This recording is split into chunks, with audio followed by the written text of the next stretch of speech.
ಅಡವಿ ಮಧ್ಯ ಎನ್ನುವ ಒಂದು ಸಣ್ಣ ಗ್ರಾಮಕ್ಕೆ ಪಟ್ಟಣದಿಂದ ಹಳ್ಳಿಗೆ ಪಾಠ ಮಾಡಕ್ಕೆ ಒಬ್ರು ಮೇಸ್ಟರ್ ಬಂದಿದ್ರು. ಅವರ ಹೆಸರು ಸುಧಾಕರ್. ಹಳ್ಳಿಯ ಜೀವನ ಅವನಿಗೆ ಹೊಸದು. ಮೊದಲ ದಿನ ಶಾಲೆಯಲ್ಲಿ ಎಲ್ಲ ಕೆಲಸವನ್ನು ಮುಗಿಸಿ ಸಂಜೆಯ ಸಮಯದಲ್ಲಿ ಅಟೆಂಡರ್ ಆದ ಗೋಪಯ್ಯನ್ ಜೊತೆ ಸುತ್ತಾ ಇರುವಾಗ ಎನ್ನುವ ಅಡಿಗೆ ವಾಸನೆ ಅವನ ಮೂಗಿಗೆ ತಗುಲಿತು. ನಿಂತಲ್ಲೇ ನಿಂತುಕೊಂಡು ಆ ವಾಸನೆಯನ್ನು ತಗೊಳ್ತಾ ಇದ್ದ. ಆಹಾ, ಗೋಪಯ್ಯ, ಈ ಎನ್ನುವ ವಾಸನೆ ಎಲ್ಲಿಂದ ಬರ್ತಾ ಇದೆ ಹಾಗೆಂತ ಗೋಪಯ್ಯನ್ ಜೊತೆ ಕೇಳಿದ. ಸರ್, ಬೇರೆ ಎಲ್ಲಿಂದ ಸರ್, ನಮ್ಮ ಸೀತಮ್ಮನ ಮನೆಯಿಂದನೇ ಬರ್ತಾ ಇರೋದು ಈ ಗಮ್ಮತ್ತೆನ್ನುವ ವಾಸನೆ. ಆ ಸೀತಮ್ಮ ಅಷ್ಟು ಚೆನ್ನಾಗಿ ಅಡಿಗೆ ಮಾಡ್ತಾರ ಗೋಪಯ್ಯ. ಮೇಷ್ಟ್ರೆ, ನೀವು ನಮ್ಮ ಊರಿಗೆ ಹೊಸದಾಗಿ ಬಂದಿದ್ದೀರಾ ಅಲ್ವಾ, ಅದಕ್ಕೆ ನಿಮ್ಗೆ ನಮ್ ಸೀತಮ್ಮನ ಕೈ ರುಚಿ ಗೊತ್ತಿಲ್ಲ. ಅವರಿಗೆ 67 ವರ್ಷ ಆದ್ರೂ ಕೂಡ ಅವರು ಎಷ್ಟು ಚೆನ್ನಾಗಿ ಅಡಿಗೆ ಮಾಡ್ತಾರೆ ಅಂತ ಗೊತ್ತಾ? ಗೋಪಯ್ಯ, ನೀವು ಇಷ್ಟು ಹೇಳುವಾಗ ಆ ಸೀತಮ್ಮನ ಕೈಯಿಂದ ಊಟ ತಿನ್ಬೇಕು ಅನ್ಸ್ತಾ ಇದೆ. ಆಯ್ತು ಮೇಷ್ಟ್ರೆ, ಖಂಡಿತವಾಗಿ ನಿಮ್ನ ಸೀತಮ್ಮನ ಮನೆಗೆ ಕರ್ಕೊಂಡೋಗ್ತೀನಿ ಹಾಗೆಂತ ಹೇಳಿ ಅವರು ಮುಂದಕ್ಕೆ ನಡ್ಕೊಂಡು ಹೋಗ್ತಾ ಇದ್ರು. ಮೇಷ್ಟ್ರೆ, ಆ ಸೀತಮ್ಮ ನಮ್ಮ ಊರಲ್ಲಿ ವಯಸ್ಸಾದ ಮುದುಕಿ ಅಂತ ಹೇಳಲಿಕ್ಕೆ ಆಗಲ್ಲ ಮೇಷ್ಟ್ರೆ, ಅಷ್ಟು ಚೆನ್ನಾಗಿ ಅಡ್ಗೆ ಮಾಡ್ತಾರೆ. ದೇವರ ಕೈಯಲ್ಲಿ ಅಮೃತ ಇದೆಯೋ ಇಲ್ವೋ ಗೊತ್ತಿಲ್ಲ, ನಮ್ಮ ಸೀತಮ್ಮನ ಕೈಯಲ್ಲಿ ಏನೋ ಒಂದು ಅದ್ಭುತ ಇದೆ. ಗೋಪಯ್ಯ, ಆ ವಯಸ್ಸಾದ ಅಮ್ಮನ ಬಗ್ಗೆ ನೀವು ಹೇಳ್ತಾ ಇರುವಾಗ ನನಗೆ ನನ್ನ ಅಮ್ಮ ನೆನಪಿಗೆ ಬರ್ತಾರೆ. ನಮ್ಮ ಊರಲ್ಲಿ ಯಾವ ಹಬ್ಬ ಹರಿದಿನ ಏನೇ ಬಂದ್ರೂ ಕೂಡ ನಮ್ ಸೀತಮ್ಮನ ಅಡಿಗೆನೆ ಅಲ್ಲಿ ಮೊದಲಿಗೆ ಇರೋದು. ಈ ಊರಲ್ಲಿ ಯಾರಿಗೆ ತಲೆನೋವು, ಜ್ವರ, ಶೀತ, ಕೆಮ್ಮು ಅಂತ ಏನೇ ಬಂದ್ರೂ ಕೂಡ ಯಾರು ಕೂಡ ಡಾಕ್ಟರ್ ಬಳಿ ಹೋಗೋದೇ ಇಲ್ಲ, ಸೀತಮ್ಮನ ಬಳಿಯೇ ಹೋಗೋದು. ಗೋಪಯ್ಯ, ನೀವು ಆ ಅಜ್ಜಿ ಬಗ್ಗೆ ಹೇಳ್ತಾನೆ ಇರ್ತೀರಾ ಅಥವಾ ನನ್ನ ಅವ್ರ ಮನೆಗೆ ಕರ್ಕೊಂಡು ಹೋಗ್ತೀರಾ? ಮೇಸ್ಟ್ರೆ, ಇದೋ ಇಲ್ಲೇ ನಾವು ಬಂದ್ಬಿಟ್ಟೋ ಹಾಗೆಂತ ಒಂದು ಮಣ್ಣಿನ ಮನೆ ಕರ್ಕೊಂಡೋದ. ಹೆಸರಿಗೆ ಮಾತ್ರ ಅದು ಮಣ್ಣಿನ ಮನೆ, ಆದ್ರೆ ಆ ಮನೆ ಎದುರಿಗೆ ಹೂಗಿಡ, ತರಕಾರಿ ಗಿಡ ಎಲ್ಲವೂ ಇತ್ತು. ಸೀತಮ್ಮ ಮನೆಯೊಳಗೆ ಬರುವವರನ್ನು ನೋಡಿದ್ರು. ಏನೋ ಗೋಪಯ್ಯ, ಯಾರೋ ಇದು, ಯಾವ ಕೆಲ್ಸದ ಮೇಲೆ ಕರ್ಕೊಂಡ್ ಬಂದಿದೀಯಾ? ಅವ್ವಾ, ಇವ್ರು ನಮ್ ಶಾಲೆಗೆ ಹೊಸದಾಗಿ ಬಂದಿರುವ ಮೇಷ್ಟ್ರು. ನಿಮ್ಮ ಅಡುಗೆಯ ವಾಸನೆಗೆ ಮೈ ಮರೆತು ಊಟ ಮಾಡಕ್ ಬಂದಿದ್ದಾರೆ. ಸರಿ ಕಣಪ್ಪ, ಬನ್ನಿ ಕೂತ್ಕೊಳ್ಳಿ. ಅಜ್ಜಿ, ಇಷ್ಟೊಂದು ಘಮಘಮ ವಾಸನೆ ಬರ್ತಾ ಇದೆ ಅಲ್ವಾ, ಏನ್ ಮಾಡಿದ್ರಿ? ಪುಳಿಯೋಗರೆ, ಪಾಯಸ, ರಾಮನವಮಿ ಅಲ್ವಾ, ಅದಕ್ಕೇನೆ ಮಾಡ್ದೆ ಅಪ್ಪ. ಹಬ್ಬ ಅಂದ್ರೆ ಎಲ್ರಿಗೂ ಕೊಡ್ತೀರಾ? ಅಯ್ಯೋ, ನಮ್ಮ ಊರಲ್ಲಿ ಹಬ್ಬ ಹರಿದಿನ ಅಂದ್ರೆ ಎಲ್ಲರೂ ಹಂಚ್ಕೊಂಡು ತಿಂತೀವಪ್ಪ. ಸುಧಾಕರನಿಗೆ ಒಂದು ಬಾಳೆ ಎಲೆ ಹಾಕಿ ಪುಳಿಯೋಗರೆ ಪಾಯಸವನ್ನು ಬಡಿಸಿದ್ರು. ಸುಧಾಕರ್ ಬಾಯಲ್ಲಿ ಒಂದು ತುತ್ತನ್ನು ತೆಗೆದಿಟ್ಟ ತಕ್ಷಣ ಮೈಮರೆತು ಹೋದ. ಅಜ್ಜಿ, ಇಂಥ ರುಚಿ ಯಾವಾಗ್ಲೂ ತಿಂದಿದ್ದು, ಇವಾಗ್ಲೇ ಮತ್ತೆ ತಿಂತಿದ್ದೀನಿ ಹಾಗೆಂತ ಹೇಳಿದಾಗ ಅಜ್ಜಿಯು ಸಂತೋಷಪಟ್ರು. ಸುಧಾಕರ್ ಪುಳಿಯೋಗರೆ ಪಾಯಸವನ್ನು ತಿಂತಾ ಇರುವಾಗ ಜಯಮ್ಮ ಎನ್ನುವ ಮಹಿಳೆ ಬಂದ್ರು. ಜಯಮ್ಮ, ಚೆನ್ನಾಗಿದ್ದೀಯಾ? ಚೆನ್ನಾಗಿದ್ದೀನಿ ಅಜ್ಜಿ. ಹಾಗಾದ್ರೆ ನನ್ ಕೇಳಿದ ವಿಚಾರ ನಿಜಾನಾ? ಏನೇ ಅಜ್ಜಿ, ಇವಾಗ ನಾನ್ ಬಂದಿರೋದ್ ಕೂಡ ಆ ವಿಚಾರದ ಬಗ್ಗೆ ಮಾತನಾಡ್ಲಿಕ್ಕೆ. ಮತ್ತೆ ಸೀಮಂತ ಯಾವಾಗ ಜಯಮ್ಮ? ಅಜ್ಜಿ, ಈ ಭಾನುವಾರನೇ. ಅಡಿಗೆ ಎಲ್ಲ ನೀವೇ ಮಾಡ್ಬೇಕು. ಆಮೇಲೆ ಆಗಲ್ಲ ಅಂತ ಹೇಳ್ಬಾರ್ದು, ನನಗೆ ಹೇಳಲಿಲ್ಲ ಅಂತ ಕೂಡ ಹೇಳ್ಬಾರ್ದು. ನೀವೇ ಮುಂದೆ ಬಂದ್ ನಿಂತ್ ಮಾಡ್ಬೇಕು. ಅಯ್ಯೋ, ಯಾಕವ್ವ ಬರಲ್ಲ? ಎಲ್ಲರೂ ನಮ್ಮವ್ರು ತಾನೆ, ನಾನ್ ಬರಲ್ಲ ಅಂತ ಹೇಳಿದ್ರೆ ಆಗುತ್ತಾ? ಇನ್ನು ಎಲ್ಲರಿಗೂ ಹೇಳ್ಬೇಕಾಗಿದೆ. ನಾನಿನ್ನು ಹೊರಡ್ತೀನಿ. ನೀವು ಮಾತ್ರ ಈ ಭಾನುವಾರನೇ ಬಂದು ಮುಂದೆ ನಿಂತು ಎಲ್ಲ ಮಾಡ್ಕೊಡ್ಬೇಕು. ನಾನಿನ್ನು ಹೊರಡ್ತೀನಿ, ಬರ್ಲಾ? ಸರಿ ಅಮ್ಮ, ಇಷ್ಟು ದೂರ ಬಂದ್ ನಂಗೆ ಹೇಳ್ಬೇಕಾ?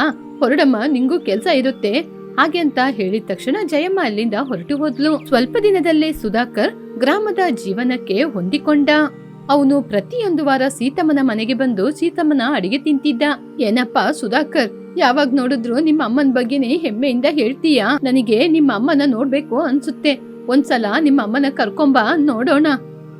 ಅಜ್ಜಿ, ನನಗೆ ಅಮ್ಮ ಇಲ್ಲ. ನಾನು ಹುಟ್ಟಿದಾಗನೇ ತೀರ್ಕೊಂಡ್ಬಿಟ್ರು. ನಮ್ ತಂದೆ ಕೂಡ ಇವಾಗಷ್ಟೇ ತೀರ್ಕೊಂಡಿದ್ದು. ಆಮೇಲೆನೆ ನನ್ಗೆ ಈ ಕಡೆ ಟೀಚರ್ ಆಗಿ ಪೋಸ್ಟ್ ಸಿಕ್ಕಿದ್ದು. ಅದಕ್ಕೇನೆ ನಾನು ಹೊರಟು ಬಂದ್ಬಿಟ್ಟೆ. ಹಾಗೆ ಸುಧಾಕರ್ ಹೇಳಿದಾಗ ಸೀತಮ್ಮನಿಗೆ ಸುಧಾಕರ್ ಮೇಲೆ ಕರುಣೆ ಹುಟ್ಟಿತ್ತು. ಇಲ್ಲಿ ನೋಡಪ್ಪ, ನಿನ್ಗೆ ಯಾರು ಇಲ್ಲ ಅಂತ ಹೇಳ್ಬೇಡ. ನಿನಗೆ ನಾವಿದ್ದೀವಿ. ನೀನು ಒಪ್ಕೊಂಡ್ರೆ ನಮ್ಮೂರಿನ ಹುಡುಗಿ ನೋಡಿ ನಿನ್ಗೆ ಮದ್ವೆ ಮಾಡ್ತೀವಿ. ಆಗ ನೀನು ನಮ್ಮೂರಲ್ಲೇ ಇರ್ತೀಯಾ, ನಾವು ಸಂಬಂಧಿಕರಾಗ್ತೀವಿ. ಏನ್ ಹೇಳ್ತೀಯಾ ಹಾಗೆ ಅಂತ ಕೇಳಿದಾಗ ಸುಧಾಕರ್ ನಾಚಿಕೆ ಪಡಲಾರಂಭಿಸಿದ. ಅದೇ ಸಮಯದಲ್ಲಿ ಹಾಲನ್ನು ತೆಗೆದುಕೊಂಡು ವೈದೇಹಿ ಬಂದ್ಲು. ಸುಧಾಕರ್ ವೈದೇಹಿನ ನೋಡ್ದ. ವೈದೇಹಿ ಕೂಡ ಸುಧಾಕರನನ್ನು ನೋಡ್ತಾ ಇದ್ಲು. ಅವರಿಬ್ಬರನ್ನು ಗಮನಿಸಿದ್ರು ಸೀತಮ್ಮ. ಸುಧಾಕರು, ನಾನು ನಿನ್ಗೆ ಒಂದು ಹುಡುಗಿ ಬಗ್ಗೆ ಹೇಳ್ದೆ ಅಲ್ವಾ, ಆ ಹುಡುಗಿ ಇವಳೆ. ಎಲ್ಲ ಕೆಲ್ಸನ ತುಂಬಾ ಚೆನ್ನಾಗಿ ಮಾಡ್ತಾಳೆ ಹಾಗೆ ಅಂತ ಹೇಳ್ತಾ ಇದ್ದಾಗ ಸುಧಾಕರ್ ವೈದೇಹಿಯನ್ನು ಒಮ್ಮೆ ನೋಡಿದ. ವೈದೇಹಿ ಕೂಡ ಸುಧಾಕರನನ್ನು ನೋಡಿದ್ಲು. ಅವರಿಬ್ಬರಿಗೂ ಇಷ್ಟವಾಯಿತು. ಏನೇ ವೈದೇಹಿ, ನನ್ ಮೊಮ್ಮಗ ಇಷ್ಟ ಆದ್ನಾ ಹಾಗೆ ಅಂತ ಕೇಳಿದಾಗ ಅವಳಿಗೆ ನಾಚಿಕೆ ಆಯಿತು. ಸುಧಾಕರ್ ಕಣ್ಣಿಂದ ನೀರು ಬಂತು. ಯಾಕಪ್ಪ ಸುಧಾಕರು, ಯಾಕೆ ಕಣ್ಣೀರಾಗ್ತಾ ಇದೀಯಾ? ಅದು ಆನಂದ ಕಣ್ಣೀರು ಅಜ್ಜಿ ಹಾಗೆ ಅಂತ ಹೇಳಿದಾಗ ಸೀತಮ್ಮ ಕೂಡ ಸಂತೋಷ ಪಟ್ರು. ವೈದೇಹಿ, ನೀನು ಮನೆಗೆ ಹೋಗಿ ನಿಮ್ಮ ಅಪ್ಪ ನನ್ನ ಕರೆದೆ ಅಂತ ಹೇಳು. ಸರಿ ಅಜ್ಜಿ ಹಾಗೆ ಹೇಳಿ ವೈದೇಹಿ ಹೊರಟು ಹೋದ್ಲು. ಹೀಗೆ ದಿನಗಳು ಕಳೀತಾ ಇತ್ತು. ಭಾನುವಾರ ಬಂತು. ಸೀತಮ್ಮ ಜಯಮ್ಮನ ಮನೆಗೆ ಹೋದ್ರು. ದಿನ ಜಯಮ್ಮನ ಮನೆಯಲ್ಲಿ ಸೀಮಂತ ಇತ್ತು. ಬನ್ನಿ ಅಜ್ಜಿ, ಸೀಮಂತಕ್ಕೆ ಏನೇನು ಅಡಿಗೆ ಮಾಡ್ಬೇಕು, ಏನೇನ್ ತರ್ಬೇಕು ಅಂತ ಹೇಳ್ಬಿಟ್ರೆ ನಾವು ತಗೊಂಡ್ ಕೊಟ್ಬಿಡ್ತೀವಿ, ನೀವು ಮಾಡ್ಕೊಟ್ಬಿಡ್ತೀರಾ. ಸೀತಮ್ಮನವರು ಯಾವ್ಯಾವ ವಸ್ತು ಅಂತ ಹೇಳಿದಾಗ ಜಯಮ್ಮನ ಗಂಡ ಅಂಗಡಿಗೆ ಅಂತ ತರ್ಲಿಕ್ಕೆ ಹೋದ್ರು. ಅವರಿಬ್ಬರು ಮಾತಾಡ್ತಾ ಇದ್ರು. ಜಯಮ್ಮನ ಗಂಡ ಎಲ್ಲ ವಸ್ತುಗಳನ್ನು ತೆಗೆದುಕೊಂಡು ಬಂದು ಕೊಟ್ರು. ಸೀತಮ್ಮ ಅಡಿಗೆ ಮಾಡಲು ಆರಂಭಿಸಿದ್ರು. ಗ್ರಾಮದಲ್ಲಿ ಸೀತಮ್ಮನ ಅಡುಗೆ ಹೆಸರುವಾಸಿಯಾಯಿತು. ಪಕ್ಕದೂರಿನಿಂದ ಕೂಡ ಬಂದು ಜನರು ಊಟ ಮಾಡಲಾರಂಭಿಸಿದ್ರು. ಆದ್ರೆ ಅವರು ಮಾತ್ರ ಇನ್ನು ಅದೇ ಸಾದಾ ಸೀದಾ ಜೀವನವನ್ನು ಮಾಡ್ತಾ ಇದ್ರು. ಅವರಿಗೆ ಹಣ ಮುಖ್ಯ ಇರ್ಲಿಲ್ಲ. ಆ ಊರಿನವರು ಹೊಟ್ಟೆ ತುಂಬಾ ಊಟ ಮಾಡ್ಬೇಕು ಎನ್ನುವುದೇ ಅವರ ಒಂದೇ ಇಷ್ಟ. ಸ್ವಲ್ಪ ದಿನಗಳ ನಂತರ ಸುಧಾಕರ್ ಒಂದು ವಿಷಯವನ್ನು ಹೇಳಿದ. ಅಜ್ಜಿ, ನಿಮ್ಮ ಅಡುಗೆ ಎಲ್ಲರೂ ತಿನ್ಬೇಕು. ನಾವು ಯಾಕೆ ಒಂದು ಭೋಜನ ಶಾಲೆಯನ್ನು ಏರ್ಪಾಡು ಮಾಡಬಾರ್ದು? ಭೋಜನ ಶಾಲೆನಾ ಹಾಗೆ ಅಂತ ಅಜ್ಜಿ ಸ್ವಲ್ಪ ಸಂಕೋಚ ಪಟ್ರು. ಅಜ್ಜಿ, ನೀವು ಯಾವುದ್ರ ಬಗ್ಗೆನೂ ಆಲೋಚನೆ ಮಾಡಬೇಡಿ, ಎಲ್ಲ ನಾನ್ ನೋಡ್ಕೋತೀನಿ. ನೀವು ಗಮ್ಮತ್ತಾಗಿರುವ ಅಡಿಗೆ ಮಾಡಿದ್ರೆ ಸಾಕು. ಅಂದ್ರೆ ನಾವು ಭೋಜನ ಶಾಲೆಯನ್ನು ಏರ್ಪಾಡು ಮಾಡ್ತೀವಿ ಅಂದ್ರೆ ಊರಿನವರೆಲ್ಲರೂ ಕೂಡ ನಮಗೆ ಸಹಾಯ ಮಾಡ್ತಾರೆ. ಕೊಳಿ ಅಜ್ಜಿ, ನಾವು ಭೋಜನ ಶಾಲೆಯನ್ನು ಪ್ರಾರಂಭಿಸೋಣ. ಸೀತಮ್ಮ ಒಪ್ಪಿಕೊಂಡ್ರು. ಗ್ರಾಮದಲ್ಲಿ ಇರುವವರೆಲ್ಲರೂ ಸಹಾಯ ಮಾಡಿದ್ರು. ಹೀಗೆ ಹಳ್ಳಿಯಲ್ಲಿ ಗಮ್ಮತ್ತಾದ ಅಜ್ಜಿಯ ಅಡುಗೆ ಎನ್ನುವ ಬೋರ್ಡ್ ಅನ್ನು ರೆಡಿ ಮಾಡಿದ್ರು. ಭೋಜನ ಶಾಲೆಗೆ ದೂರ ದೂರದಿಂದ ಕೂಡ ಜನರು ಬಂದು ಊಟ ಮಾಡಿ ಹೋಗ್ತಿದ್ರು. ರಾಜಯ್ಯ, ವೈದೇಹಿ ಇಬ್ರು ಸುಧಾಕರನನ್ನು ನೋಡ್ಲಿಕ್ಕೆ ಬಂದ್ರು. ಸೀತಮ್ಮ ರಾಜಯ್ಯನ ಬಳಿ ಸುಧಾಕರ್ ಬಗ್ಗೆ ಎಲ್ಲಾ ವಿಚಾರವನ್ನು ಹೇಳಿದ್ರು. ಸುಧಾಕರ್ ವೈದೇಹಿ ಅವರಿಬ್ಬರಿಗೂ ಮದುವೆ ಮಾಡ್ಬೇಕು ಎನ್ನುವ ವಿಚಾರವನ್ನು ಹೇಳಿದ್ರು. ರಾಜಯ್ಯ ಕೂಡ ಒಪ್ಪಿಕೊಂಡ್ರು. ಮರುದಿನ ಪಂಚಾಯಿತಿಯ ಸಭಾಂಗಣದಲ್ಲಿ ಸುಧಾಕರ್ ವೈದೇಹಿಗೆ ಮದುವೆಯಾಯಿತು. ಎಲ್ಲರೂ ಅಜ್ಜಿಯ ಅಡಿಗೆ ಬಗ್ಗೆನೇ ಮಾತಾಡ್ತಾ ಇದ್ರು. ಆ ಮದುವೆಯಲ್ಲಿ ಅಜ್ಜಿ ಅಷ್ಟು ಚೆನ್ನಾಗಿ ಅಡಿಗೆ ಮಾಡಿದ್ರು. ಹೀಗೆ ಹಳ್ಳಿಯಲ್ಲಿರುವ ಸಾಧಾರಣವಾದ ಒಬ್ರು ಅಜ್ಜಿ ಆ ಹಳ್ಳಿಯಲ್ಲಿ ಎಲ್ಲರ ಮನಸ್ಸಲ್ಲಿ ಒಂದು ಮನೆ ಮಾತಾಗಿ ಉಳಿದು ಹೆಸರುವಾಸಿಯಾಗಿದ್ರು ಅಜ್ಜಿ. ಸಮಯ ಬೆಳಿಗ್ಗೆ 5 ಗಂಟೆ. ಅಲಾರಾಂ ಹೊಡೆಯುವುದಕ್ಕೆ ಮುಂಚೆ ರಘು ಎದ್ದು ಕೂತಿದ್ದ.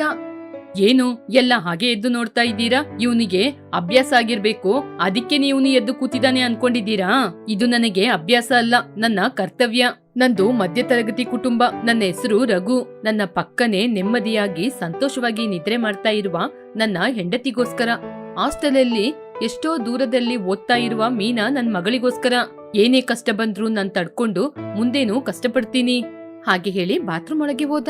ಅವನು ಕನ್ನಡಿಯನ್ನು ನೋಡಿದ. ಕನ್ನಡಿಯಲ್ಲಿ ಅವನಿಗೆ ಬೈಕ್ಸ್, ಸ್ಕೂಲ್, ಲೈಟ್ ಕಾಣ್ತಾ ಇತ್ತು. ರಘು ಸಣ್ಣದಾಗಿ ಒಂದು ನಗುತ್ತಾ, ನೀವು ಇದಕ್ಕೆ ಮುಂಚೆ ಕನ್ನಡಿಯಲ್ಲಿ ಕಂಡ್ರಿ ಅಲ್ವಾ? ಅದೇ ನನ್ನ ಗೆಳೆಯರು. ನಾನ್ ಅವ್ರನ್ನ ಮರ್ತೋಗ್ಬೇಕು ಅನ್ಕೊಂಡಿದ್ರು, ಅವ್ರು ಮಾತ್ರ ನನ್ನ ಮರ್ತೋಗಲ್ಲ. ನಿಮಗೆ ಇನ್ನೂ ಅರ್ಥ ಆಗಿಲ್ಲ ಅಲ್ವಾ? ಬೈಕಿಗೆ EMI ಕಟ್ಬೇಕು, ಸ್ಕೂಲ್ ಫೀಸ್ ಕಟ್ಬೇಕು, ಮನೆಯ ಕರೆಂಟ್ ಬಿಲ್ ಕಟ್ಬೇಕು. ಇವರೆಲ್ಲ ಹಣ ಕೊಟ್ಟು ಕರೆದಂತಹ ಅತಿಥಿಗಳು.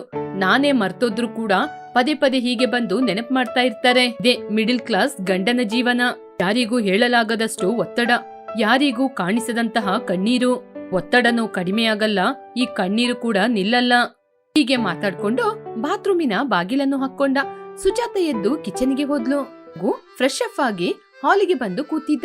ಸುಜಾತ ಬಿಸಿ ಬಿಸಿ ಕಾಫಿಯನ್ನು ತಂದ್ಕೊಟ್ಲು. ಹೇಗಿದೆ ಕಾಫಿ? ಚೆನ್ನಾಗಿದೆ ಸುಜಾತ, ನೀನ್ ಮಾಡುವ ಕಾಫಿ ಯಾವಾಗ್ಲೂ ಚೆನ್ನಾಗಿರುತ್ತೆ. ನಾನ್ ಮಾಡಿದ್ದು ಟೀ. ನೀನ್ ಮಾಡಿದ್ದು ಟೀ ಆದ್ರೂ ಅದು ನನಗೆ ಕಾಫಿ ಕುಡಿಯುವ ಮಜವನ್ನು ಕೊಡುತ್ತೆ. ಮಾತನ್ನು ಕೇಳಿ ಸುಜಾತ ಸಂತೋಷ ಪಟ್ಲು. ರಘು ಸಣ್ಣದಾಗಿ ನಗ್ತಾ ಇದ್ದ. ಹೆಂಡತಿಯರಿಗೆ ನಾವೇ ಲೋಕ, ಹೀಗೆ ಪದೇ ಪದೇ ಅವ್ರನ್ನ ಸಂತೋಷ ಪಡಿಸ್ತಾ ಇರ್ಬೇಕು. ಈ ದಿನ ನಿಮ್ಗೆ ಸಂಬಳ ಆಗುತ್ತಾ? ಸುಜಾತ ನಿಧಾನವಾಗಿ ಕೇಳಿದ್ಲು. ಆವಾಗ ರಘು ಸಣ್ಣದಾಗಿ ನಗುತ್ತಾ, ಆಗುತ್ತೆ ಸುಜಾತ, ಆಗದಿದ್ರೆ ನಾನ್ ಸುಮ್ನೆ ಬಿಡ್ತೀನಾ ಹಾಗೆ ಅಂತ ಹೇಳಿದ. ಆ ನಗುವಿನ ಹಿಂದೆ ಎಷ್ಟೋ ಖರ್ಚುಗಳು, ಎಷ್ಟೋ ಲೆಕ್ಕಾಚಾರಗಳು, ಎಷ್ಟೋ ಕಣ್ಣೀರಿರೋದು ಅವನಿಗೆ ಮಾತ್ರ ಗೊತ್ತಿರೋದು. ಜಿ, ನಾನ್ ಪೇಪರ್ ಹಾಕಕ್ಕೆ ಹೋಗ್ತಾ ಇದ್ದೀನಿ, ಬಾಗ್ಲಾಕೋ. ಬೇಗ ಬಂದ್ಬಿಡಿ, ಆಫೀಸಿಗೆ ಲೇಟ್ ಆಗುತ್ತೆ. ಸರಿ ಸುಜಿ ಹಾಗೆ ಅಂತ ಹೇಳಿ ರಘು ಹೊರಟು ಹೋದ. ಸುಜಾತ ಮನೆ ಕೆಲಸವನ್ನು ಮಾಡ್ತಾ ಇದ್ಲು. ರಘು ಹಾಲ್ ಹಾಕುವುದು, ಪೇಪರ್ ಹಾಕುವುದು ಅಂತ ಅವನ ಕೆಲಸವನ್ನು ಮುಗಿಸಿ ಆಫೀಸಿಗೆ ಅಂತ ಮನೆಗೆ ಬಂದ. ಆಫೀಸಿಗೆ ಹೋಗ್ಲಿಕ್ಕೆ ರಘು ತಯಾರಾದ. ಸುಜಾತ ಲಂಚ್ ಬ್ಯಾಗ್ ಅನ್ನು ತೆಗೆದುಕೊಂಡು ಬಂದು ಕೊಟ್ಲು.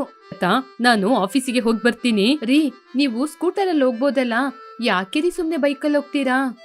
ಸುಜಾತ, ನಾನು ಬೈಕ್ ನ ಯಾಕೆ ತಗೊಂಡೆ ಅಂತ ನಿಂಗೆ ಗೊತ್ತು ತಾನೆ? ಇವಾಗ ನಾನು ಬಸ್ ಪಾಸ್ ಸಹಾಯದಿಂದ ಯಾಕೆ ಹೋಗ್ತಾ ಇದ್ದೀನಿ ಅಂತ ಕೂಡ ನಿಂಗೆ ಗೊತ್ತು ತಾನೆ? ನೀನು ಚಿಂತೆ ಮಾಡೋದ್ರಲ್ಲಿ ಅರ್ಥ ಇಲ್ಲ ಸುಜಾತ. ಸರಿ ರೀ, ನೀವು ಬಸ್ಸಲ್ಲೇ ಹೋಗಿ ಬಸ್ಸಲ್ಲೇ ಬನ್ನಿ, ಹೊರಡಿ. ರವಿ 1 ಗಂಟೆಗಳ ಕಾಲ ಬಸ್ಸಲ್ಲಿ ಪ್ರಯಾಣ ಮಾಡಿ ಆಫೀಸಿಗೆ ಹೋದ. ಆಟೋಮೆಟಿಕ್ ಆಗಿ ಅವನ ಮುಖದಲ್ಲಿ ನಗು ಬಂತು. ಅದು ಅವಶ್ಯಕತೆಗೆ ಬೇಕಾದಂತಹ ನಗು. ರಘು ಬಾಸ್ ಕ್ಯಾಬಿನ್ ಮುಂದೆ ಫೈಲ್ ಇಟ್ಕೊಂಡು ನಿಂತಿದ್ದ. ಒಳಗೆಯಿಂದ ಗಟ್ಟಿಯಾಗಿ ಕರೆದಂತ ಸ್ವರ, ರಘು ಒಳಗೆ ಬಾ. ರಘು ಬಾಸ್ ಕ್ಯಾಬಿನ್ ಒಳಗೆ ಹೋದ. ಅಲ್ಲಿ ಎಸಿ ಚಳಿ ಅಲ್ಲ, ಮಾತಿನ ಚಳಿ ಆಯಿತು. ನಿನಗೆ ಕೊಟ್ಟಂತಹ ವರ್ಕ್ ಫೈಲ್ ಕೊಡು. ರಘು ಮಾತನಾಡಲಿಲ್ಲ. ಬಾಸ್ ಅರ್ಥ ಮಾಡಿಕೊಂಡ. ನಿಮಗೆ ಕೊಟ್ಟಂತ ವರ್ಕ್ ಇನ್ನು ಕಂಪ್ಲೀಟ್ ಆಗಿಲ್ವಾ?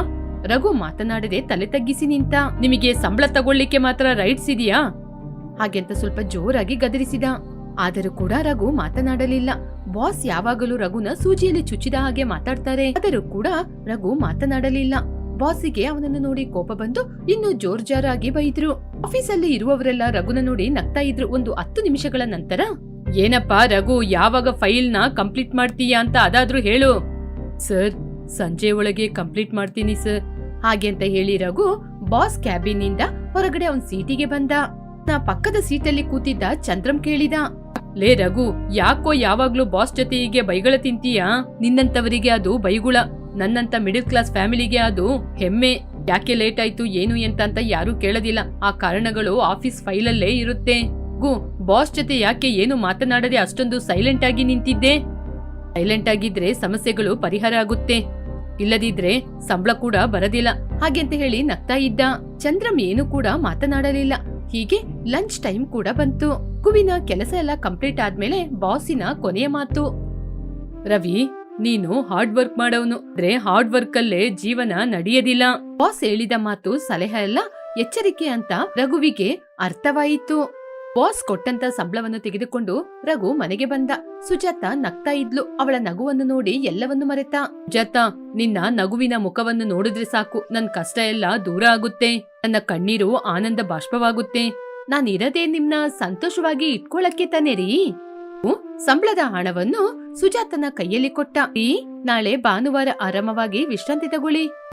ಆದಿವಾರ ಅಂದ್ರೆ ವಿಶ್ರಾಂತಿ ಏನೂ ಇಲ್ಲ, ಬಂಧುಗಳ ಆಗಮನ ಅಂತ ನಾನ್ ತಿಳ್ಕೊಂಡಿದ್ದೀನಿ. ಏನ್ ಹೇಳ್ತೀಯಾ? ಹೌದು ರೀ, ನಾವ್ ಯಾರ್ ಮನೆಗಾದ್ರೂ ಹೋಗೋದು ಅಥವಾ ನಮ್ಮನೆಗೆ ಯಾರಾದ್ರೂ ಬರೋದು. ಮನೆಗೆ ಬರುವಂತ ಸಂಬಂಧಿಕರು ನಾವು ಕೊಟ್ಟಿದ್ನ ತಿಂದು ಆರಾಮವಾಗಿ ಹೋಗ್ತಾರ ಇಲ್ವಲ್ಲ?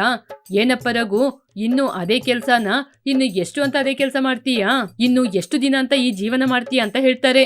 ಇದು ಕಾರ್ ಕೂಡ ನಿನ್ನಿಂದ ತಗೊಳಕ್ಕಾಗೋದಿಲ್ಲ ಅಂತ ಕೇವಲವಾಗಿ ಮಾತಾಡ್ತಾರೆ. ಒಂದೊಂದು ಮಾತು ಬಾಣವಾಗಿ ಚುಚ್ಚುತ್ತೆ ಸುಜಿ. ಅದಕ್ಕೆ ರೀ ಅವರು ಸಂಬಂಧಿಕರು ನಾವಿಬ್ರು ಗಂಡ ಹೆಂಡತಿಯರು. ನಿನ್ನ ಹೆಂಡತಿ ಹತ್ರ ಚಿನ್ನ ಕಡಿಮೆ ಇರುವ ಹಾಗಿದೆ. ನಿನ್ನ ಮಕ್ಕಳನ್ನ ಇಂಗ್ಲಿಷ್ ಮೀಡಿಯಂ ಅಲ್ಲಿ ಸೇರಿಸ್ಲಿಲ್ಲ. ನೀನು ಇನ್ನು ಯಾವುದೇ ಸೌಕರ್ಯ ಇಲ್ಲದ ಅದೇ ಮನೆಯಲ್ಲಿದ್ದೀಯಾ? ಎಲ್ಲ ಮನೆಗ್ ಬಂದವರು ಮಾತಾಡುವಾಗ ನನ್ ಬಾಯಿಂದ ಒಂದ್ ಮಾತು ಕೂಡ ಬರೋದಿಲ್ಲ ಸುಜಿ. ನೀವು ಚಿಂತೆ ಮಾಡ್ಬೇಡಿ, ಅವ್ರ ಮಾತು ಯಾವಾಗ್ಲೂ ಹಾಗೇನೆ.